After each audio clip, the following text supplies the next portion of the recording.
So hey guys, this is Jayant and welcome to programming simplified. So guys, इस video के अंदर हम देखेंगे कि स्टेट को कैसे मैनेज कर सकते हैं हम जेटपैक कंपोज के अंदर।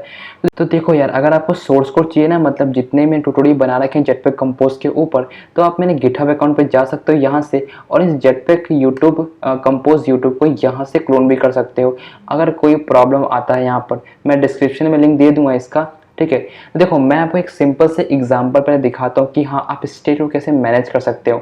तो देखो, सबसे पहले मैं एक कंपोजेबल यहाँ पर फंक्शन क्रिएट कर देता हूँ, ठीक है। कंपोजेबल जिसका नाम यहाँ पे लिखता हूँ शो विगेट्स नाम का मैं एक कंपोजेबल यहाँ पे फंक्शन क्रिएट कर देता हूँ। अब देखो, इस कंपोजेबल फंक्शन के अंदर मैं करने वाला क्या हूँ, एक टेक्स्ट व्यू और एक एडिट टेक्स्ट यहाँ पे क्रिएट करने वाला हूँ, और दिखाता हूँ कि आप इसको स्टेट को कैसे मैनेज कर सकते हो। पहली बात, वहाँ पर देखो मैं करता हूँ, एक कॉलम पहले नाम का एक विगेट है, उसको यहाँ पे कंपोजेबल फंक्शन है, उसको पहले कॉल कर लेता हूँ, ठीक है। यहाँ पर मैंने कॉल कर लिया, और पहले करता हूँ कुछ इसके अंदर जो भी इसका जो पैडिंग है वो दे देता हूँ यहाँ पे, ठीक है। तो मैं करता हूँ यहाँ से मॉडिफायर का यूज़ कर लेता हूँ, modifier then modifier dot padding करवाता हूँ, सपोज मानो 10.dp में पैडिंग से देता हूँ। एंड आई थिंक और कुछ नहीं करना है यहाँ से, और पैडिंग डॉट डी पी मैंने पास कर दिया यहाँ से, और यहाँ पे कुछ नहीं करता। और मैं यहाँ से जो भी अलाइनमेंट है, यहाँ से हॉरिजॉन्टल अलाइनमेंट दे देता हूँ, इसका सेंटर पास करता हूँ, ठीक है। तो मैंने सेंटर वर्टिकली पास कर दिया, मतलब एकदम ये सेंटर के अंदर आ जाएगा वहाँ पर, ठीक है। अब देखो, मैं करता यहाँ पर क्या हूँ कि सबसे पहले एक यहाँ पर टेक्स्ट में डिफाइन करता हूँ, ठीक है। तो मैं एक टेक्स्ट नाम का जो भी है टेक्स्ट डिफाइन कर दिया, जो कि मतलब अभी डेटा कुछ डमी देता हूँ, डेटा डेमो नाम का डेटा मैं अभी पास कर देता हूँ इसके अंदर यहाँ पर, और नीचे जाता हूँ और एक आउटलाइन टेक्स्ट फील्ड नाम का जो भी आपका एडिट टेक्स्ट है वो पास कर देता हूँ, ठीक है। तो आउटलाइन टेक्स्ट फील्ड नाम का एक कंपोजेबल फंक्शन मैंने यहाँ पर पास कर दिया, ठीक है। अब इसके अंदर देखो, अभी क्या करना पड़ेगा, इसके पास मुझे वैल्यू भी भेजनी पड़ेगी। देखो, आउटलाइन टेक्स्ट फील्ड है तो इसको वैल्यू देनी पड़ेगी, तो देखो इसकी वैल्यू को कहीं ना कहीं स्टोर करना पड़ेगा, ठीक है। मतलब जब भी यहाँ पे पास कर पाऊंगा, ठीक है। ये आपको पता है कि इसका मतलब यहाँ पर क्या होता है, ठीक है। ऊपर जाता हूँ और मैं एक वेरिएबल पहले क्रिएट कर लेता हूँ नेम नाम का, जो आपका रिमेंबर होने वाला, ठीक है। तो रिमेंबर नाम का जो भी एक कंपोजेबल फंक्शन होता है, इसको पहले मैं यहाँ पर कॉल कर देता हूँ। तो इसको मैंने यहाँ से कॉल कर दिया, और इसके अंदर क्या होगा, एक म्यूटेबल स्टेट ऑफ नाम का एक वेरिएबल फंक्शन क्रिएट करता हूँ, और इसके अंदर मैंने कुछ नहीं, मतलब अभी इसको मैंने एक वेरिएबल क्रिएट कर दिया जो आपका डेटा स्टोर करने वाला है, ठीक है। देखो यहाँ पे रिमेंबर क्या है, रिमेंबर क्या है, आपका एक कंपोजर फंक्शन है, और ये म्यूटेबल स्टेट ऑफ के डेटा को मैं स्टोर करने वाला हूँ। मतलब ये है कि ये आपका डेटा स्टोर करके रखने वाला है अपने पास। देखो, अभी मैं क्या करता हूँ, इसको यहाँ मतलब जो भी नेम की जो वैल्यू है, यहाँ पर देखो नेम पास करके मैंने वैल्यू पास कर दिया, मतलब जो भी इसके पास डेटा स्टोर होगा यहाँ पर आने वाला है, ठीक है। इसके पास आ चुका है यहाँ पर, ठीक है। अभी मैं क्या करता हूँ यहाँ से कि इसके अंदर एक लैम्डा फंक्शन, मुझे एक लैम्डा फंक्शन को कॉल करना पड़ेगा, और नेम डॉट वैल्यू को कॉल करके यहाँ से इट पास करना पड़ेगा। देखो, इसका मतलब क्या है, जो भी मैं टाइप करूँगा, जो भी डेटा चेंजेस होगा ना यहाँ पर, तो वो इसके अंदर के स्टोर होने वाला है, ठीक है। तो देखो, इतना हो गया। अब मैं क्या करता हूँ, इसके अंदर सपोज मानो लेबल पास कर देता हूँ यहाँ से, जो कि यहाँ पर टेक्स्ट नाम का होने वाला है, और ये करेगा अपने अंदर कि मान लो कि नेम पास कर दिया, ठीक है।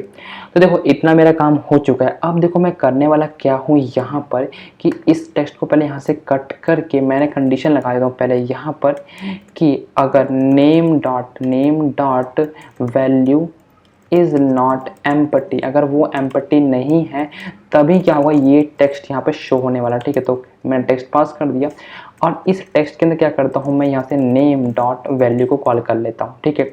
और इसकी जो कलर है, बेसिकली जो कलर को मैं थोड़ा चेंज कर देता हूँ, कलर और कलर डॉट करके कुछ यहाँ पर सपोज मान लो मैं ग्रीन पास कर देता हूँ यहाँ पर। अब ये सोच रहे हो कि ये मैंने यहाँ पर क्या कर दिया, लेकिन गाइस इसको अगर मैं एक बार रन करूँगा ना, तभी आपको कुछ आइडिया हो कि मैं बताने वाला क्या हूँ बेसिकली यहाँ पर, ठीक है।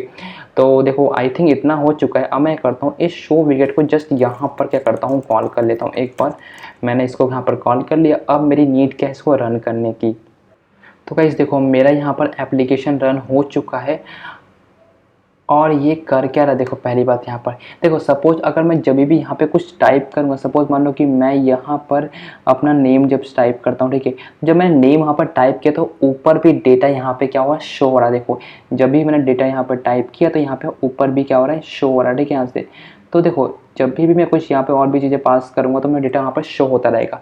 अब यहाँ पे देखो इसका मतलब यहाँ पर ये है, देखो अभी हो यहाँ पे क्या रहा है, देखो जब भी यहाँ पे मैंने कुछ डेटा टाइप किया, देखो जब भी मैं करूँ इधर डेटा, अगर मैं देखो जब भी अगर मैं यहाँ पे कुछ डेटा टाइप कर रहा हूँ ना, तो ये क्या हो रहा है, ऑन वैल्यू चेंज क्या लिसनर कॉल हो रहा है, ठीक है। ऑन वैल्यू जो चेंज दिख रहा है ना, ये कॉल हो रहा है। और इसके पास जो भी डेटा आ रहा है, मतलब जो भी डेटा टाइप कर रहा है, ये क्या कर रहा है, ऑन वैल्यू चेंज अपने पास रख रहा है, मतलब इस इट के पास आ रहा है। अब ये इट कर क्या रहा है, नेम डॉट वैल्यू, इसके अंदर क्या कर रहा है, डेटा के स्टोर कर रहा है। जब इसके अंदर एक बार डेटा स्टोर हो जाता है तो यहाँ पर कंडीशन चेक होगी कि नेम अगर इस एम्प्टी नहीं है, एम्प्टी नहीं है यहाँ पर, तो आगे क्या टेक्स्ट नाम का जो ये विगेट है, मतलब टेक्स्ट नाम का जो कंपोजर फंक्शन है, इसको यहाँ पर कॉल करो और इस नेम को यहाँ पर स्टोर करवा दो। बस मेरा यहाँ पे काम खत्म हो चुका है। अब देखो इसका यहाँ बेसिकली मतलब क्या होता है, जब हम जेटपैक कंपोज की जब बात करते हैं तो ये देखो ये जो आपका टेक्स्ट व्यू दिख रहा है और जो ये आपका आउटलाइन टेक्स्ट व्यू दिख रहा है, ये है क्या, ये क्या है, आपके कंपोजेबल फंक्शन है, ठीक है। क्या होता है, कंपोजेबल फंक्शन है। अब देखो जब भी मैं इसके अंदर कुछ टाइप कर रहा हूँ और यहाँ पर कुछ डेटा चेंज हो रहा है इस टेक्स्ट व्यू के अंदर, तो इसे बोलते हैं रिकम्पोजिशन। मतलब क्या है कि हमारा जब स्टेट चेंज होता है ना, मतलब अभी तो क्या था, कुछ डेटा था, मतलब अभी कुछ इसके अंदर कुछ डेटा प्रेजेंट नहीं था, पर जब मैं यहाँ पे टाइप कर रहा हूँ और यहाँ पर डेटा आना शुरू हो चुका है तो ये रिकम्पोज होता है। मतलब देखो जो ये कंपोजर फंक्शन होते हैं ना, तो ये हर टाइम रिकम्पोज होते रहते हैं जब भी उसके अंदर कुछ चेंजेस होती है। देखो जब भी मैं यहाँ पे कुछ टाइप करूँ तो इसका मतलब क्या है, ये रिकम्पोज हो रहा है। ये जो आपका एडिट टेक्स्ट दिख रहा है ये रिकम्पोज हो रहा है, और जो यहाँ पे नेम लिखा है ना, ये भी क्या हो रहा है, रिकम्पोज हो रहा है, मतलब दोबारा से बन रहा है, मतलब वो कंपोजेबल फंक्शन है। तो देखो इस तरीके से हम ये काम करते हैं यहाँ पर। अभी देखो जब मैं इसका कॉन्फ़िगरेशन चेंज करने वाला हूँ ना, एंड बूम गाइस, देखा यहाँ पर हमारा डेटा लॉस्ट हो चुका है। समझे क्या हुआ, डेटा यहाँ पर देखो दोबारा मैं अगर यहाँ पे कुछ टाइप कर देता हूँ और जब मैं कॉन्फ़िगरेशन चेंज करूँगा ना, तो यहाँ पर डेटा लॉस्ट हो रहा है। मतलब इसका कहने का मतलब क्या है कि ये सिर्फ क्या है, आपके स्टेट को रखेगा अंदर। मतलब क्या है, स्टेट जो रिमेंबर क्या करता है, आपके स्टेट को रखता है, मतलब जो भी आपके कंपोजेबल फंक्शन का जो भी स्टेट है, जो भी वैल्यू है इसकी, अपने पास रखने का काम करता है। बट ये गारंटी देता नहीं है कि हाँ आपका कॉन्फ़िगरेशन चेंज होगा तो तभी भी स्टेट को मैं मेंटेन कर सकता हूँ। नहीं, कॉन्फ़िगरेशन चेंज होगा तो आपको ये बचाएगा बिल्कुल नहीं कि हाँ यार कॉन्फ़िगरेशन चेंज पे मैं आपका डेटा लॉस्ट नहीं होने दूंगा। ये रिमेंबर वो काम नहीं करता। अगर आप चाहते हो कि हाँ मैं डेटा को टाइप करूँ और कॉन्फ़िगरेशन भी चेंज कर दूँ तो उसमें डेटा लॉस्ट ना हो, देन आपको क्या करना पड़ेगा, देन आपको कुछ नहीं करना गाइस, बहुत ही सिंपल होता है। यहाँ पर आप क्या करो, इस रिमेंबर की जगह आप क्या कर दो, रिमेंबर सेवेबल नाम का, रिमेंबर सेवेबल नाम का जो भी एक कंपोजर फंक्शन है, इसको यहाँ पर कॉल करना पड़ता है। तो देखो मैंने रिमेंबर और सेवेबल नाम का ये कंपोजर फंक्शन को कॉल कर लिया। देखो ये इनपुट स्टेट सेवर आप अभी भूल जाओ, मैं नेक्स्ट वीडियो के अंदर बताऊंगा इसका मतलब क्या होता है। पहली बात तो इसको यहाँ से कट कर दो। अब इसका मतलब ये है कि आपको अब कॉन्फ़िगरेशन चेंज जब भी करोगे ना, तो आपका डेटा कभी लॉस्ट नहीं होने वाला, ठीक है। तो रिमेंबर सेवेबल करता क्या है, ये भी क्या एक कंपोजर फंक्शन है जो आपके स्टेट को चेंज को तो बचाता है, जो आपका स्टेट को तो मैनेज करता है, लेकिन कॉन्फ़िगरेशन चेंजेस पे भी उसको मतलब हैंडल करता है इस चीज़ को। देखो ये रिमेंबर सेवेबल क्या है, एक मान लो सपोज एक बंडल है, ठीक है, बंडल जिसको क्या करता है, जो अपने अंदर क्या करता है, डेटा को स्टोर करने का काम कर रहा होता है। अभी मैं एप्लीकेशन को दोबारा रन करता हूँ तो देखो क्या होता है। तो देखो मेरा यहाँ पर एप्लीकेशन लॉन्च हो चुका है। अब देखो सपोज मैं अगर यहाँ पर कुछ भी टाइप करता हूँ, यहाँ पर देखो मान लो कि मैंने ये टाइप कर दिया, यहाँ से नेम टाइप किया, ठीक है। अब देखो यहाँ डेटा ऊपर शो भी हो रहा है टेक्स्ट व्यू के अंदर, और मैं जब यहाँ पे कॉन्फ़िगरेशन चेंज करूँगा एंड बूम गाइस, देखा यहाँ हमारा डेटा लॉस्ट नहीं हुआ, बिकॉज मैंने यहाँ पर रिमेंबर सेवेबल नाम का एक कंपोजर फंक्शन क्रिएट कर रखा था। तो देखा इस तरीके से आप स्टेट मैनेज कर सकते हो। आपका जब कॉन्फ़िगरेशन चेंजेस भी रहेगा तो भी आपको ईजिली मैनेज कर सकते हो। तो ये बेनिफिट होता है रिमेंबर सेवेबल का बेसिकली। अब देखो बारी यहाँ पर ये आती है, सपोज मानो मेरे पास एक व्यू मॉडल है, तो व्यू मॉडल के थ्रू मैं स्टेट को कैसे हैंडल कर सकता हूँ ये भी देख लेते हैं एक बार। तो देखो मैं करता हूँ इस स्टेट पैकेज के अंदर एक मैं क्या करता हूँ, यहाँ पर स्टेट नो यहाँ करता हूँ एक मैं फाइल क्रिएट कर लेता हूँ पहले तो। देखो कॉटलिन फाइल क्रिएट कर लेता हूँ जो कि क्या है पर स्टेट व्यू मॉडल नाम का मेरे पास एक क्लास क्रिएट कर लेता हूँ। देखो मैंने यहाँ पर क्लास क्रिएट कर लिया और देखो यहाँ पे क्या करता हूँ, सबसे पहले मैं व्यू मॉडल नाम का जो भी क्लास है उसको एक्सटेंड कर लेता हूँ। मैंने यहाँ पे एक्सटेंड कर लिया और इसकी डिपेंडेंसी भी प्रोवाइड करवा देता हूँ with the help of inject annotation. यहाँ से इंजेक्ट एनोटेशन को यहाँ पे कर दिया, कॉल कर लो, इंजेक्ट कर लिया, देन ऊपर आके हिल्ट व्यू मॉडल को भी मैंने कॉल कर लिया। डिपेंडेंसी प्रोवाइड हो चुकी है। अब देखो सपोज मान लो कि मेरे पास देखो व्यू मॉडल का काम हमें पता है क्या होता है कि हाँ ये भी आपका कॉन्फ़िगरेशन चेंजेस में भी क्या करता है, डेटा को लॉस्ट होने से बचाता है। ठीक है, क्या कॉन्फ़िगरेशन चेंजेस होने पर भी क्या करता है, डेटा को लॉस्ट होने से बचाता है, क्योंकि ये करता है डेटा को अपने अंदर स्टोर कर लेता है उसको। ठीक है, देखो मैं करता हूँ सबसे पहले एक वेरिएबल यहाँ पे क्रिएट करता हूँ नेम। सपोज मान लो नेम नाम को मैंने वेरिएबल यहाँ पे क्रिएट कर दिया। ठीक है, अब इक्वल टू पास करना है यहाँ से। सपोज मान लो कि ये आपका किस टाइप का होगा, म्यूटेबल स्टेट टाइप का होने वाला है, बिकॉज यहाँ पे हम लाइव डेटा और फ्लो का यूज़ बिल्कुल नहीं करते। जेटपैक कंपोज के अंदर एक अनदर टाइप का डेटा टाइप होता है जो कि आपका म्यूटेबल स्टेट होता है। तो उसके थ्रू हम क्या कर सकते हैं, जो भी डेटा चेंज होने वाला है, जो डेटा अपडेट होने वाला है, तो उसको हम ट्रैक कर सकते हैं। और ये करता है उस डेटा को अपने अंदर स्टोर करवाता है, देन ऑब्जर्व करवाता है हमारे किसी भी लाइक एक्टिविटी फ्रेगमेंट के अंदर। तो मैं करता हूँ यहाँ पे म्यूटेबल स्टेट को यहाँ पर कॉल कर लेता हूँ, जो कि आपका सपोज मानो स्ट्रिंग टाइप का होने वाला है।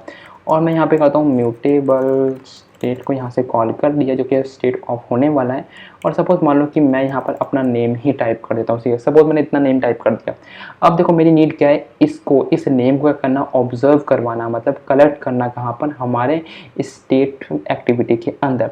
तो देखो मैं ऊपर से ना इसका एक वेरिएबल क्रिएट करता हूँ। मैं करता हूँ यहाँ पर एंड्रॉयड एंट्री पॉइंट पास कर दिया और यहाँ से पहले इंस्टेंस क्रिएट करता हूँ हमारे किसका, व्यू मॉडल का। तो मैं यहाँ पे प्राइवेट व्यू मॉडल, यहाँ पर व्यू मॉडल पास कर दिया, व्यू मॉडल और state view model by view models नाम के जो भी डेलीगेट्स है, इसके थ्रू मैंने क्या कर दिया, यहाँ से कॉल कर लिया इसको। अब देखो मैं नीचे आता हूँ और यहाँ पर करने वाला क्या हूँ, बहुत ही इंटरेस्टिंग होने वाला है। इधर देखो, इधर मैं स्पेशली क्या करता हूँ, इधर पास कर लेता हूँ पहले। तो इस नेम की जगह देखो यहाँ पे करता हूँ कि इस व्यू मॉडल से मैं नेम को पहले कॉल करता हूँ और इसकी जो वैल्यू है ये कॉल करके, और मैं चेक करता हूँ इज़ नॉट एम्पटी तो नहीं है कहीं, ये इज़ नॉट एम्पटी तो नहीं है। अगर वो एम्पटी नहीं है वहाँ व्यू मॉडल के पास जो भी डेटा प्रेजेंट, देखो ये जो डेटा प्रेजेंट है व्यू मॉडल के पास, अगर ये एम्पटी नहीं है तो ये टेक्स्ट व्यू के अंदर शो होने वाला है यहाँ पर। तो देखो मैं यहाँ पर क्या कर लेता हूँ, यहाँ पर देखो आके जो भी व्यू मॉडल है इसको कॉल करके नेम को कॉल कर लिया। देखो अभी मैं यहाँ पे जो डेटा टाइप करूँगा यहाँ पे टेक्स्ट के अंदर शो नहीं होगा। ये डेटा कौन शो होने वाला है, जो हमारा व्यू मॉडल के पास प्रेजेंट है, स्टेट व्यू मॉडल जो प्रेजेंट है डेटा, वो यहाँ पर शो होने वाला है, जो कि आपका ये डेटा शो हो जाएगा। ठीक है, तो देखो जब मैं यहाँ पर एप्लीकेशन को अगेन रन करता हूँ तो देखो यहाँ पर होने क्या वाला है, बहुत ही इंटरेस्टिंग चीज़ है और बहुत ही इंपॉर्टेंट चीज़ था गाइस। ये आपको पता होना चाहिए कि हाँ आप स्टेट को कैसे मैनेज कर सकते हो जेटपैक कंपोज के अंदर। इसके ऊपर मैं नेक्स्ट वीडियो बनाऊंगा एक, जो कि बहुत ज़्यादा इंपॉर्टेंट होने वाला है। ठीक है, तो देखो मेरा यहाँ पर एप्लीकेशन लॉन्च हो चुका है और देखो यहाँ पर जैन तो ऊपर लिखा आ रहा है। देखो जब मैं यहाँ पर इसकी कॉन्फ़िगरेशन चेंज करूँगा एंड बूम गाइस, देखा यहाँ हमारा डेटा बिल्कुल लॉस्ट नहीं होगा। डेटा इसलिए लॉस्ट नहीं होगा क्योंकि मैं यहाँ पर व्यू मॉडल का यूज़ कर रहा हूँ। देखो जब भी आप व्यू मॉडल का यूज़ करो ना, तो यहाँ पर आपका रिमेंबर बाय, सेवेबल रिमेंबर या रिमेंबर सेवेबल को बिल्कुल लिखने की नीड नहीं है, बिकॉज व्यू मॉडल को यहाँ पर ज़रूरत नहीं पड़ती। व्यू मॉडल खुद में क्या है कि हाँ भाई जो भी मतलब व्यू मॉडल क्या है, खुद में एक बंडल है। ठीक है, मतलब जो लार्ज अमाउंट ऑफ डेटा को स्टोर करवा सकता है अपने अंदर, लाइक आपका बिटमैप हो जाएगा, लिस्ट ऑफ डेटा हो जाएगा, ये अपने अंदर स्टोर करवाता है। तो जब भी इस तरीके का मतलब सिचुएशन आती है तो आप ऐसे यूज़ कर सकते हैं इस चीज़ को। तो होप गाइस कि आपको कुछ ना कुछ लर्न करने को मिला होगा इस वीडियो से।